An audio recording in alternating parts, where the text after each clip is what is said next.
Que a graça do nosso Deus, Pai, Filho e Espírito Santo, repouse sobre cada irmão, irmã, sobre cada visitante aqui, que muito nos honra com a sua presença. Queremos refletir por alguns minutos sobre o Salmo 126. Destacamos deste Salmo o versículo 1 e o versículo número 4. Versículo 1: quando o Senhor restaurou a sorte de Sião, ficamos como quem sonha. E o versículo 4: restaura, Senhor, a nossa sorte, como as torrentes no Neguebe. Que Deus abençoe o meditar dessas palavras em nossos corações. Amém. Pastor, perdi a alegria de viver. Talvez vocês não tenham noção de quantas vezes eu ouvi esta frase. E normalmente esta frase ela é dita quando, por exemplo, a pessoa perde um ente querido, ou quando ela perde um emprego, ou quando ela perde um bem de forma injusta ou inesperada. Então ela entra num estado de profunda tristeza. E esse estado de tristeza vai aprisionando essa pessoa de tal forma que ela vai perdendo a alegria de viver. Aliás, eu quero perguntar para você que está aqui hoje: e você? Você vive por viver? Ou você vive a sua vida alegremente? Quando você ouve a palavra resgatar, e é justamente o que a gente às vezes precisa fazer, principalmente quando uma pessoa diz assim para você: perdi, pastor, a alegria de viver. E aí então você tem que ajudar essa pessoa a resgatar a sua alegria. E quando você ouve então essa palavra resgate, você logo associa essa palavra a uma situação de sequestro. Ou seja, sempre que um bandido sequestra uma pessoa, ele pede um resgate para a família ter de volta a pessoa sequestrada. Então eu uso esse fato para mostrar para vocês que pessoas aprisionadas, pessoas sequestradas, inclusive sequestradas e aprisionadas pela tristeza, essas pessoas precisam ser resgatadas. Pessoas mergulhadas na depressão precisam ser resgatadas. E talvez você hoje, ou talvez até você próprio, esteja numa situação assim. Quem sabe você está sentindo agora que chega o Natal, e essa questão do Natal, essa festa do Natal, ela realmente nos causa sentimentos ambíguos, né? Por um lado a gente sente muita alegria e tal, mas por outro lado, de vez em quando vem alguns sentimentos negativos, uns sentimentos até doloridos. Começamos a lembrar de pessoas que já não estão mais entre nós, e aí a gente não sabe se está feliz, se está triste no Natal, enfim, às vezes os sentimentos são muito confusos. Mas eu queria perguntar para você nesse momento, se você também não está precisando ser resgatado de um sequestro, o sequestro da tristeza, o sequestro da depressão. Meus irmãos, vocês estão aqui hoje e Deus, Ele tem uma mensagem muito especial para o coração de vocês, porque realmente, se não é esse o teu caso, mas Deus, através desse texto, Ele nos ajuda a reencontrar a alegria em viver, a alegria de viver. Olhamos bem para esse Salmo, Salmo 126, e uma coisa nos chama a atenção nesse Salmo.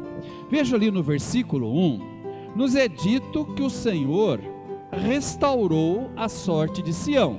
Isso está lá no versículo número 1. Aliás, até para quem não se lembra, Sião é o nome do monte onde fica a cidade de Jerusalém. Então, lá onde fica a cidade de Jerusalém, o monte onde ela fica chama-se o Monte Sião. E aí então, nós lemos no versículo 4 um pedido do salmista: restaura, Senhor, a nossa sorte. Mas ele já não restaurou? Não foi isso que nós lemos no versículo 1? O Senhor restaurou a nossa sorte? E aqui no versículo 4 ele diz: restaura, Senhor, a nossa sorte? Parece meio confuso isso, mas nós vamos entender isso melhor. E como é que nós vamos entender isso melhor? Eu quero chamar a atenção de vocês para nós compreendermos o que estava acontecendo exatamente, porque este salmo, na verdade, ele é dividido em duas partes. Na verdade, está falando de duas épocas e situações distintas. Por exemplo, os versículos 1 a 3, observem ali, versículos 1 a 3 falam de uma época em que a alegria havia sido restaurada. Que época era essa? Bom, isso aconteceu quando o povo de Deus foi liberto pelo rei Ciro da Pérsia. Esse rei, ele colocou um ponto final no cativeiro babilônico, que durou 70 anos. E foi esse rei Ciro, que assinou o decreto permitindo que o povo que estava lá na Babilônia, o povo de Deus, pudesse voltar do cativeiro, quer dizer, voltar para a sua terra, voltar para casa. Vocês já tiveram essa sensação como é boa de voltar para casa, quando logo vocês vão sair de férias, né? Provavelmente vocês já estão contando os dias que faltam para vocês sair de férias e tal, olhando lá no calendário de vocês e tudo mais. Mas quando vocês estão lá pelo 15º dia, 4º dia de férias, você já fica pensando: ai, que saudade da minha caminha, ai, que saudade da minha casinha, que saudade até do vizinho, da vizinha, né? Que durante o ano a gente briga um pouquinho, porque é bom estar de volta em casa. Agora vocês imaginem a alegria que tomou conta do povo de Deus lá na Babilônia, quando eles ouviram que o rei da Pérsia, o rei Ciro, havia então assinado o decreto de libertação desse povo. Eles podiam voltar para casa depois de 70 anos, quase uma vida, depois de 70 anos no cativeiro. E aí então o salmista diz: nós ficamos como quem sonha. Está ali, ó, gente, está ali no versículo 1, ficamos como quem sonha, quer dizer, era uma coisa boa demais para ser verdade. E isso era tão maravilhoso que os judeus que estavam lá no cativeiro, eles compartilhavam essa alegria com cidadãos de outras partes do mundo que também foram levados cativos lá para a Babilônia. E aí então o povo de Deus falava para esses outros povos: olha, o nosso Deus não nos decepcionou, nós vamos voltar para casa. E aí então esses outros povos ouviam e viam a alegria dos judeus e diziam assim: grandes coisas o Deus deles tem feito por eles. É o que nós lemos aqui na sequência, no versículo 2, no finalzinho. Entre as nações, que nações eram essas? Eram as nações que estavam cativas na Babilônia. Então essas nações, as pessoas que estavam lá, viam aquela alegria do povo de Deus: vamos voltar para casa, vamos voltar para casa. E eles diziam: nossa, olha que Deus incrível que esse povo tem, o Deus deles tem feito coisas grandiosas, quanta alegria. Bom, aí o povo veio embora. Imaginemos eles cantando, voltando para sua casa. Mas aí vem a outra parte, a partir do versículo 4. Tamanha alegria foi cedendo lugar novamente à tristeza. Não é assim o ser humano? Hoje você está alegre, está feliz, está como quem sonha, né? Não é assim? Você recebeu a notícia do emprego novo, teu time foi campeão, não é? Você recebeu aí um brinde, você vai poder fazer uma viagem de graça, olha. E no outro dia, de repente, você recebe uma outra notícia, então toda a tua alegria de ontem Acabou. E assim também aconteceu com o povo voltando do cativeiro, voltando para Jerusalém. A alegria foi cedendo espaço novamente para a tristeza. E aí então o povo começou todo o processo de reconstrução da nação, das casas, da própria religião e assim sucessivamente. E essa reconstrução não foi fácil, porque enquanto os judeus estavam deportados, estavam lá na Babilônia, outras pessoas, outros povos passaram a morar em Jerusalém e arredores.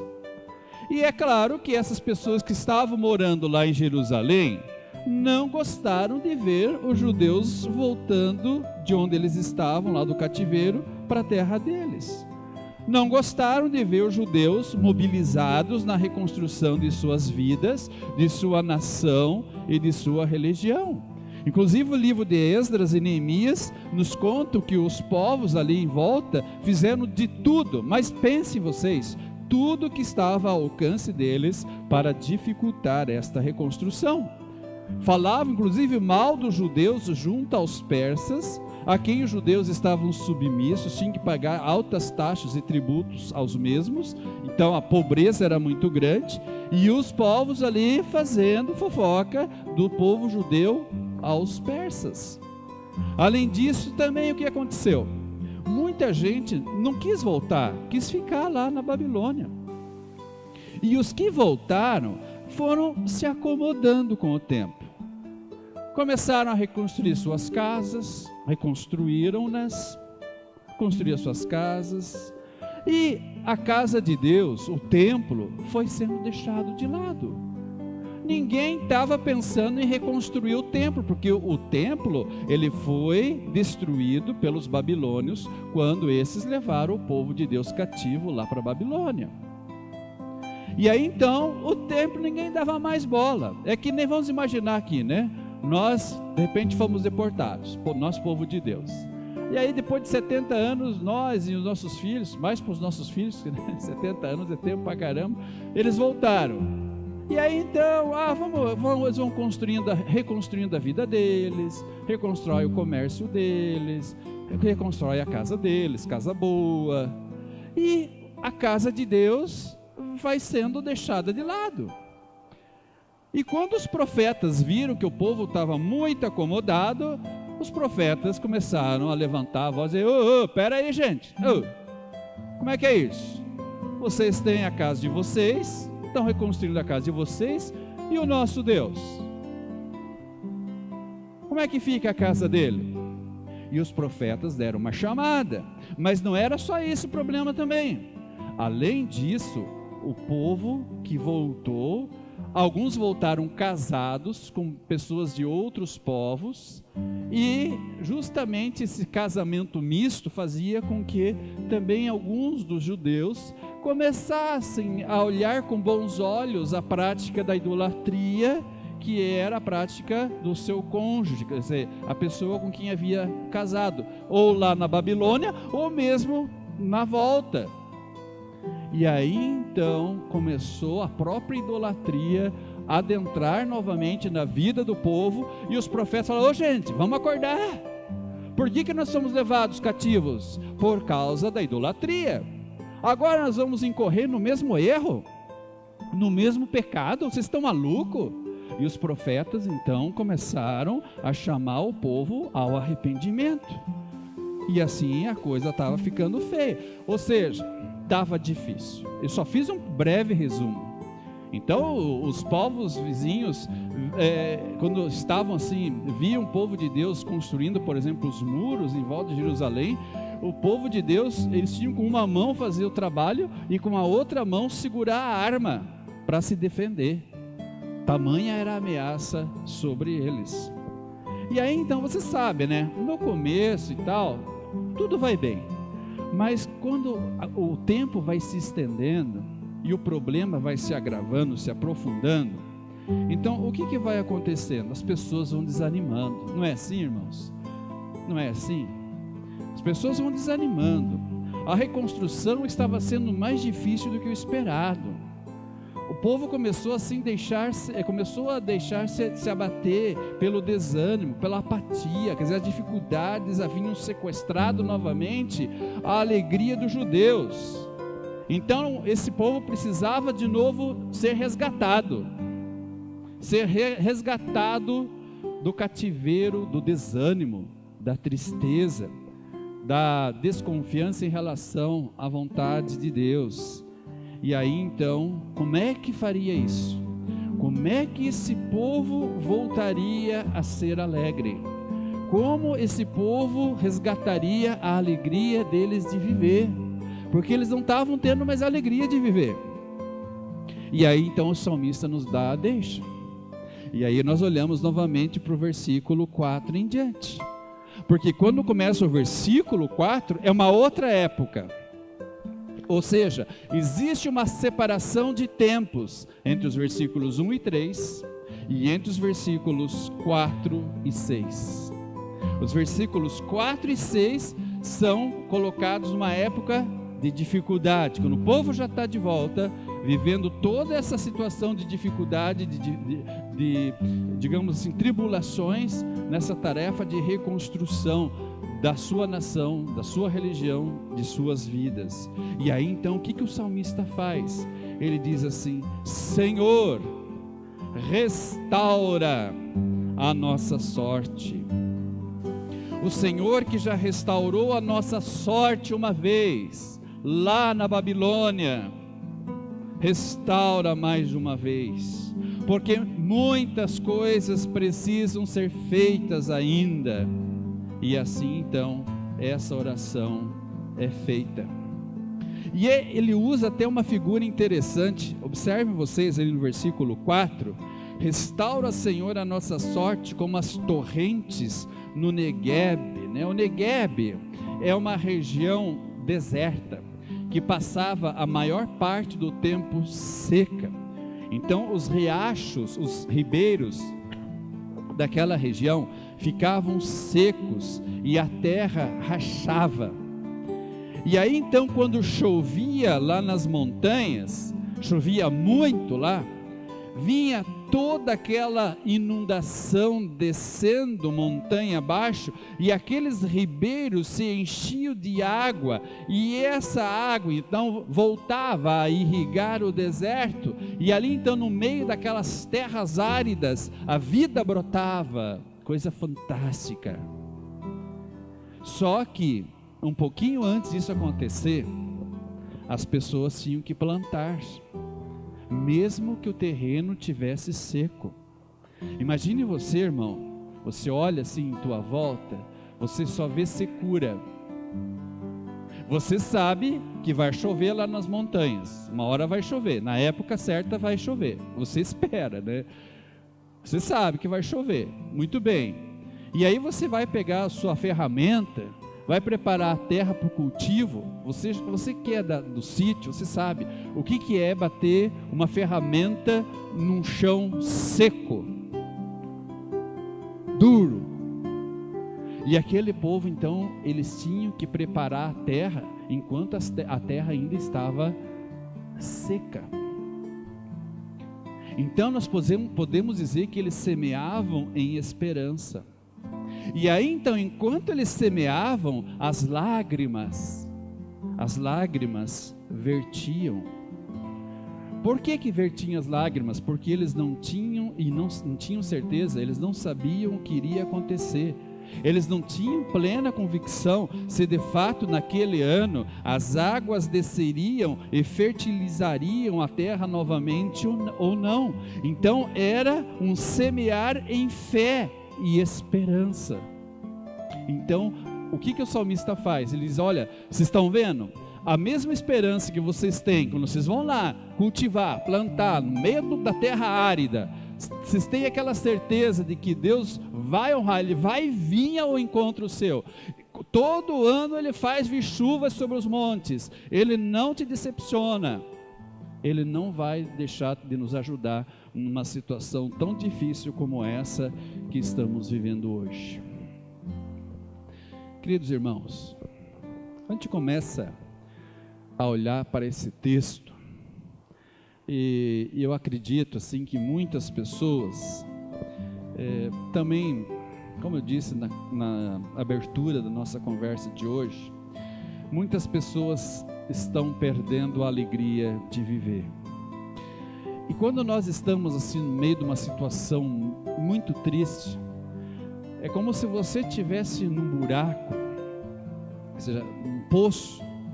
Meu pai fazia poço, eu me lembro, meu pai ele ia lá embaixo, a gente ficava vendo meu pai lá embaixo, dava muito medo que desmoronasse, né? Meu pai fazia muito poço, e a única visão que ele tinha, para ele ver alguma coisa além do barranco em volta dele e o barro no chão, a única coisa que ele podia ver, para ver uma coisa diferente, tinha que olhar para cima.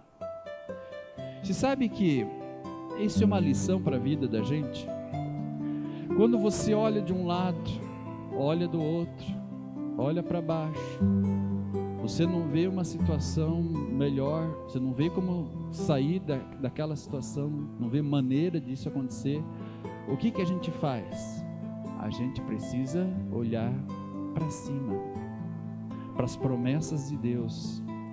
E aí então você vai observando tudo o que Deus já fez. Então, quando nós vamos fazer a nossa oração, nós podemos, como cristãos, fazer tanto a oração do versículo 1, quanto a oração do versículo 4. Vocês sabiam disso? Por quê? Porque o Senhor nosso Deus já nos livrou de um cativeiro, assim como Deus livrou o seu povo do cativeiro babilônico. O nosso Deus já nos livrou de um cativeiro pior do que o cativeiro político ou econômico, porque nós estávamos sequestrados por Satanás, nós estávamos cativos ao pecado, ao poder de Satanás, nós estávamos cativos ao poder da condenação eterna, quer dizer, não tínhamos como sair dessa situação por nós mesmos. E o que Deus fez? Deus em Cristo interveio na história, e com a sua morte, com a sua ressurreição, Ele nos fez parte do seu povo, nos perdoando nossos pecados e nos tornando membros da sua família. Então, meus irmãos, isto por si só é motivo para sorrirmos. Quer dizer, a salvação é um fato consumado. Isso Jesus disse na cruz: está consumado. Ou seja, Deus já restaurou a nossa sorte no passado. Nós também ficamos como quem sonha. Que alegria! Ou seja, Deus em Cristo esqueceu e esquece os nossos pecados. Ele nos torna herdeiros de tudo que é dele. Tudo que é dele nos pertence. Então, a razão primeira de nossa alegria hoje é olhar para trás e dizer: de fato, grandes coisas o Senhor tem feito por nós, por isso estamos alegres. Por isso estamos alegres. Quando a gente esquece do que Deus fez já na nossa vida, nós corremos o risco de nos deixar dominar pela tristeza. Deus em Cristo já fez a grande restauração. Aqui, porém, nesse mundo, essa restauração ainda não é completa. O reino de Deus já veio, mas ainda não está terminado. Jesus, com a sua morte e ressurreição, nos livrou sim do cativeiro de Satanás, mas a Bíblia diz que o diabo continua andando em derredor como um leão que ruge procurando alguém para devorar. Lá na cruz, sim, Jesus já nos livrou do domínio dos pecados em nossas vidas, mas nós ainda continuamos pecadores. Sim, Jesus nos livrou da maldição da morte, mas ainda vamos morrer. Você vai morrer e com certeza eu também morrerei. Ainda precisamos semear, ainda temos muito que fazer e semeamos com lágrimas, sem saber o que o futuro nos reserva. Semeamos muitas vezes sim, em lágrimas, mas sempre em esperança e fé, porque Deus não vai deixar de cumprir a sua promessa. Então nós podemos dizer assim, os versículos 1 e o versículo 4, ele nos coloca numa dinâmica. Nós vivemos entre o já e o ainda não. O Senhor já restaurou a nossa sorte, mas continuamos orando: Senhor, restaura a nossa sorte por completo. Nós já fomos restaurados, mas ainda não completamente. E aí então, quando oramos, restaura, Senhor, a nossa sorte, nós estamos projetando os nossos olhares para a volta de Jesus. Porque nós também fazemos esta oração. Nós também dizemos: Senhor, restaura a nossa sorte, a obra não está pronta ainda. Restaura-nos, venha ao nosso encontro. E Ele vem. E essa sorte, ela vai ser restaurada no dia da volta de Jesus. Então, esta oração nos projeta para o futuro. Você viu qual é a fórmula para nós sair da tristeza? Nós olhamos para o passado, porque Deus já fez, e nós olhamos para o futuro, na fé, na esperança, mas olhamos para o futuro, porque ali na ressurreição, quando Jesus voltar, quando Ele ressuscitar os mortos, ali na ressurreição, a morte será assassinada. Ou seja, a ressurreição que virá matará a morte definitivamente e nos levará para o novo céu e nova terra, onde haverá perfeita harmonia e justiça. Então, nessa esperança, meus irmãos, que precisamos atrelar a nossa alegria, e não em coisas passageiras. Infelizmente, as pessoas se apegam muito às coisas, àquilo que é passageiro, se apegam muito aos bens materiais, à fama, às viagens, às conquistas, à carreira profissional, até mesmo se apegam exageradamente às pessoas, e tudo isso um dia nós vamos perder. Tudo um dia nós vamos perder. Nós vamos um dia ficar velhos, um dia nós vamos ser aposentados, um dia nós estaremos sem a saúde que nós temos hoje, um dia nós vamos perder toda essa fama que nós temos hoje, um dia a única coisa que nós vamos ter para nos manter alegres é a alegria em Cristo, porque as outras coisas que nós hoje damos tanto valor, atrelamos tanto o nosso coração a elas, gente, isso aqui tudo nós vamos perder. Gravem isso que eu estou falando para vocês, nós vamos perder tudo isso. Então, se nós vamos perder tudo isso, nós vamos atrelar o nosso coração a quem? A Jesus, a Jesus. E é esse Jesus, nesse Deus, que nós vamos nos regozijar sempre. Então, olhe para trás, não importa a angústia, Deus em Cristo reconciliou você a Ele. O recordar o que Deus fez por você na cruz, e o que fez por você ao longo de tua vida, o recordar, quando você recorda, a sua alegria novamente é restaurada. Você respira alegria novamente, e quando você mantém essa alegria em Cristo, mesmo dia que você estiver doente, mesmo dia que você estiver solitário, sem dinheiro, confuso, mesmo assim, você poderá ser feliz, você poderá dizer: uma coisa eu sei em quem eu tenho crido, e em meio ao desespero que me cerca, ainda eu terei motivo para me alegrar em Cristo, dizer: grandes coisas o Senhor já fez, o Senhor faz, e quando Ele voltar, fará de uma forma plena e total, e por tudo isso eu também estou alegre. Essa é a fórmula para nós resgatarmos a alegria de viver, e que nós possamos colocar essa lição em prática, recordando o passado, o que Deus já fez, e olhando para o futuro, o que Deus fará quando em Cristo, este Cristo voltar e nos levar consigo eternamente. Queridos irmãos, que essa seja a vossa alegria. Resgatem essa alegria e não deixe que ninguém roube ela de vocês. Em nome de Jesus. Amém.